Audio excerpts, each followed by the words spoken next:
कहानी की शुरुआत में हमें बताया जाता है कि जादूगरों ने इंसानों से जंग छेड़ दी है। इस जंग में जादूगरों ने अपने बहुत से जादुई जेव और दानवों को युद्ध में उतार दिया है, जिसकी वजह से इंसान बहुत ही आसानी से मारे जाने लगे। जादूगरों का राजा जब सभी इंसानों पे भारी आ पड़ा तो तभी किंग यूथर नामी एक राजा ने जंग में जाने का फैसला कर लिया। किंग यूथर के पास कैलिबर नाम की एक जादुई तलवार थी, जिसकी मदद से उसने जादूगरों के राजा को बहुत ही आसानी से हरा दिया और जादूगरों के हारते ही दुनिया में एक बार फिर से शांति कायम हो गई। इस युद्ध की वजह से किंग यूथर की सेना बहुत ही ज्यादा कमजोर हो चुकी थी। इस मौके का फायदा उठाकर किंग यूथर के भाई वॉटिकन अपनी सेना लेकर वहाँ आ जाता है। दरअसल वॉटिकन कैसे भी करके अपने भाई का राज्य हड़पना चाहता है ताकि वो खुद राजा बन सके, पर किंग यूथर के पास जादुई तलवार होने की वजह से अब तक वो उसका कुछ भी नहीं बिगाड़ सका। इसीलिए एक दिन वॉटिकन अपनी पत्नी को एक गुफा में ले जाता है और शैतान से एक डील करता है। इस डील के चलते वॉटिकन अपनी वाइफ को मार कर उसे शैतान को बलि चढ़ा देता है। ऐसा करते ही वो एक नाइट डेमन में बदल जाता है, जिसके पास इतनी शक्तियां थी कि वो किंग यूथर को आसानी से हरा सकता था। लेकिन यूथर को इस बात का पहले से पता चल चुका था कि उसका भाई उसे मारने आ रहा है, इसलिए यूथर अपनी पत्नी और बेटे को लेकर वहाँ से भाग जाता है। लेकिन रास्ते में उसका भाई, जो अब नाइट डेमन में बदल चुका था, यूथर की पत्नी को जान से मार देता है और उसके बाद यूथर अपने बेटे को एक नाव में बिठाकर दूर भेज देता है, जिसके बाद वो अपनी कैलिबर तलवार लेकर नाइट डेमन से फाइट करने लगता है। इसी के साथ ये सीन यहाँ से कट होकर कुछ सालों बाद का समय दिखाया जाता है, जहाँ हमें ये पता चलता है कि किंग यूथर को डेमन नाइट ने मार दिया था, मगर उसका बेटा नदी में बहते हुए एक महिला को मिल जाता है, जिन्होंने उसे ऑर्फन हाउस भेज दिया था। दूसरी तरफ वॉटिकन ने खुद को नया राजा बना लिया था और उसके राज्य के लोग उससे बहुत ज्यादा डरा करते थे, क्योंकि वॉटिकन एक बुरा राजा था।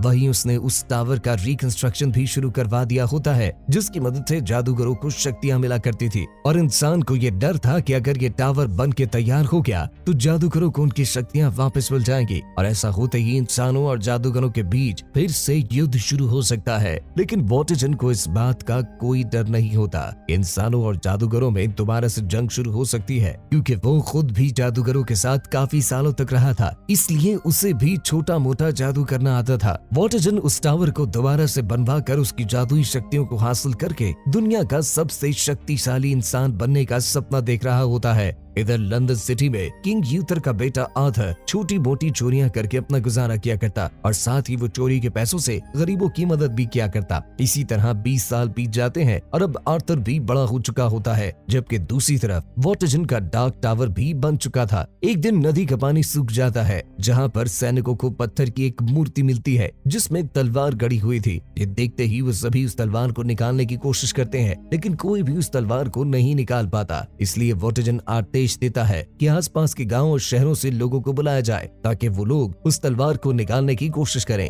वॉटिकन के सैनिक आर्थर को भी बाकियों के साथ पकड़ ले आते हैं, लेकिन अब तक कोई भी उस तलवार को निकालने में सफल नहीं हो पाया था। जहां आर्थर को भी तलवार निकालने का ऑर्डर दिया जाता है। अब आर्थर जैसे ही उस तलवार को टच करता है, वैसे ही उसे कुछ विजन्स आने लगते हैं, लेकिन वो उस तलवार को खींचकर पत्थर से बाहर निकाल लेता है। ये देख के सभी हैरान रह जाते हैं और वॉटिकन को भी समझ आ जाता है कि आर्थर ही किंग यूथर का बेटा है, क्योंकि वो तलवार कोई आम तलवार नहीं बल्कि किंग यूथर की कैलिबर तलवार होती है, जिससे यूथर ने पिछले युद्ध में जादूगरों के राजा को हराया था। हालांकि तलवार की शक्तियों के कारण आर्थर बेहोश हो जाता है और वॉटिकन के साथ साथ राज्य के लोगों को भी पता चल जाता है कि आर्थर ही यूथर का बेटा है। अब इससे पहले कि राज्य के लोग वॉटिकन के खिलाफ बगावत करते, वो आर्थर को जेल में डलवा देता है और जेल में आर्थर से मिलने जाता है, जहाँ वो आर्थर से कहता है कि मैं कल तुम्हें सबके सामने उस तलवार को उठाने के लिए कहूंगा, लेकिन तुम उस तलवार को मत उठाना। अगर तुमने मेरी बात नहीं मानी तो मैं जेल में कैद तुम्हारे बाकी साथियों को जान से मरवा दूंगा। फिर अगले दिन आर्थर से कहा जाता है कि वो उस तलवार को उठाकर उसकी शक्तियों का प्रयोग करे, लेकिन आर्थर ऐसा नहीं करता। इस पर वॉटिकन अपने राज्य के लोगों से कहता है कि आर्थर किंग यूथर का बेटा नहीं है और ऐसा कह के वो उसे मौत की सजा सुना देता है। अब इससे पहले कि आर्थर को मौत की सजा दी जाती, वहाँ मैग नामी एक जादूगरनी, जिसके अंदर जानवरों को कंट्रोल करने की शक्तियां होती है, वो काफी सारे जानवरों को कंट्रोल करके वॉटिकन के सैनिकों पर हमला करवा देती है। तभी वहाँ यूथर के आदमी आकर आर्थर की जान बचाकर भगा ले जाते हैं। वो सभी आर्थर को बचाकर अपने इलाके में ले जाते हैं, जहाँ आर्थर एक बार फिर उस तलवार को उठाता है, लेकिन ऐसा करने से वो दोबारा से बेहोश हो जाता है। यहाँ पर सभी लोगों ने आर्थर को अपना राजा मान लिया होता है, लेकिन आर्थर को इस बात पर विश्वास ही नहीं होता कि वो उनका राजा है।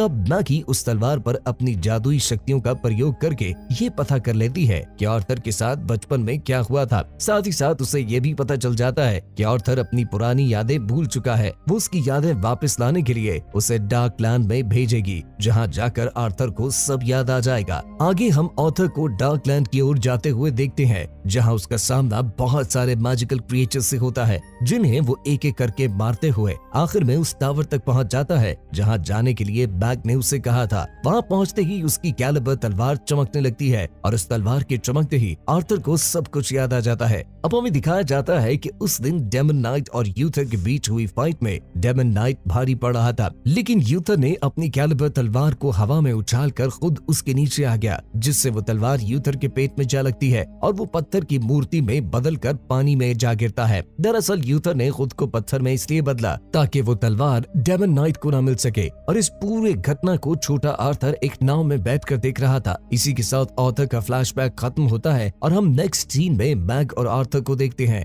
मैग आर्थर को बताती है कि जादूगर और इंसान हमेशा से साथ रहा करते थे, लेकिन वॉर्टिजन ने जादूगरों के राजा को इंसानों के खिलाफ भड़काकर युद्ध शुरू करवा दिया, क्योंकि वॉर्टिजन खुद अपने भाई की जगह राजा बनना चाहता था। तब जादूगरों के राजा ने उस टावर की शक्तियों को अनलॉक करके इंसानों के खिलाफ हुए सभी युद्ध को जीत लिया, लेकिन आखिर में किंग यूथर ने उस जादूगर को हरा के उसके डार्क टावर को ही नष्ट कर दिया, क्योंकि उसकी काली शक्तियां उसी डार्क टावर से आती थीं। और साथ ही किंग यूथर ने अपनी कैलिबर तलवार को अपने खून से जोड़ दिया, यानी अब वो तलवार उसके ही वंशज के लोग कंट्रोल कर पाएंगे। जैसे किंग यूथर के बाद आर्थर ही उस तलवार को इस्तेमाल कर पाएगा, और उसके बाद आर्थर का बेटा। मैग आगे बताती है कि वॉर्टिजन उस डार्क टावर को और भी ज्यादा ऊंचा करवा रहा है, और वो टावर जितना ज्यादा ऊंचा होगा वॉर्टिजन की शक्तियां भी उतनी ही ज्यादा बढ़ती जाएंगी। इसीलिए हमें वॉर्टिजन को रोकना होगा, वरना बाद में उसे कैलिबर तलवार से भी नहीं रोका जा सकेगा। जिसके बाद आर्थर और उसके साथी ब्रिटेन देश के एक पावरफुल फैमिली के लोगों से मिलते हैं, जिनके पास बहुत सारे पैसे, हथियार और एक मजबूत आर्मी भी थी।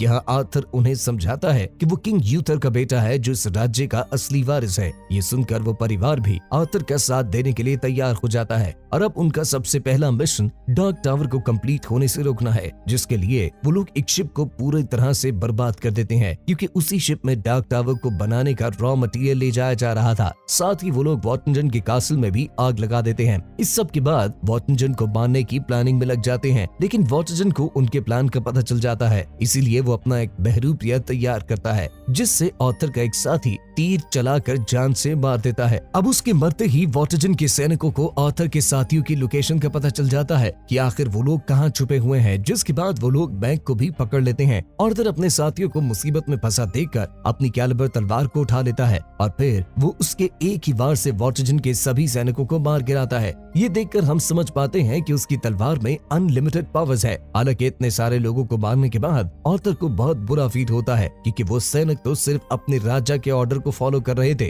और उनकी आर्थर से कोई पर्सनल दुश्मनी नहीं थी। इसी सब में वॉर्टिजन भी उसके एक साथी को जान से मार देता है, जिसके बाद आर्थर अपने बाकी साथियों को एक नाव में बिठाकर दूर चला जाता है। वो आगे जाकर अपनी तलवार को नदी में फेंक देता है। तभी गोडेस ऑफ रिवर नदी में आर्थर की तलवार को पकड़कर आर्थर को भी नदी में खींच लेती है। यहाँ वो आर्थर को भविष्य के विजन्स दिखाती है कि हर तरफ तबाही का मंजर है। इस विजन्स को दिखाने के बाद गोडेस ऑफ रिवर उससे कहती है, अगर तुमने वॉर्टिजन को नहीं हराया तो भविष्य की दुनिया का यही हाल होगा, इसीलिए तुम एक सच्चे वॉरियर की तरह वॉर्टिजन से युद्ध करो और उसे हराकर दुनिया में शांति कायम करो। ये सुनकर आर्थर दोबारा से अपनी तलवार उठाता है और युद्ध के लिए तैयार हो जाता है, जहाँ उसके साथी बताते हैं कि राज्य की जनता अब भी तुम्हें ही अपना राजा मानती है। पर उसी समय वॉर्टिजन की आर्मी का एक कमांडर आर्थर को बताता है कि मैग अब भी वॉर्टिजन के कब्जे में है, जिसे छोड़ने के बदले वॉर्टिजन ने तुम्हारी तलवार मांगी है। तब आर्थर मैग को बचाने के लिए अपनी कैलिबर तलवार वॉर्टिजन के कमांडर को दे देता है, जिस पर मैग को छोड़ दिया जाता है।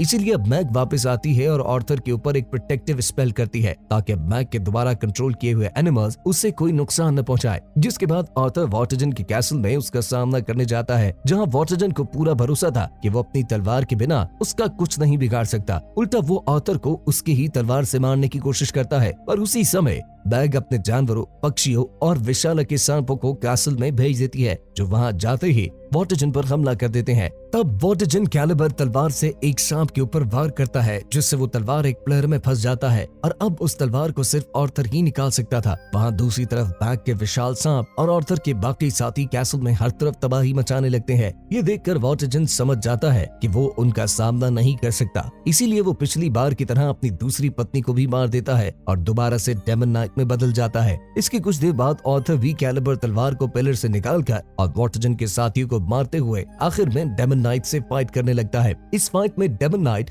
जो ऑर्थर पर भारी पड़ रहा था, वो उसे कहता है कि swords belong to me, और यही बात उसे अपने भाई यूथर से भी कही थी। ये सुनकर ऑर्थर को बहुत ज्यादा गुस्सा आता है और वो गुस्से में डेमन नाइट पर एक के बाद एक कई बार वार करता है, लेकिन वो अब भी डेमन नाइट को नहीं हरा पाता। तब उसे समझ आता है कि अगर वो इस तलवार की शक्तियों का फुल यूज करना चाहता है तो उसे शांत रहना होगा। फिर वो अपने गुस्से को शांत करके डेमन नाइट पर वार करता है, जिससे आखिरकार वो उसे मार के उसकी असली फॉर्म यानी वॉर्टिजन के रूप में ले आता है, जहां घायल होने की वजह से वॉर्टिजन मारा जाता है। वॉर्टिजन के बढ़ते ही डार्क टावर भी डिस्ट्रॉय हो जाता है, यानी अब उनके राज्य में फिर से शांति लौट आई है। इस कहानी के लास्ट सीन में हमें दिखाया जाता है कि ऑर्थर को उस राज्य का राजा बना दिया गया है और इसी के साथ ये कहानी यहीं एंड हो जाती है।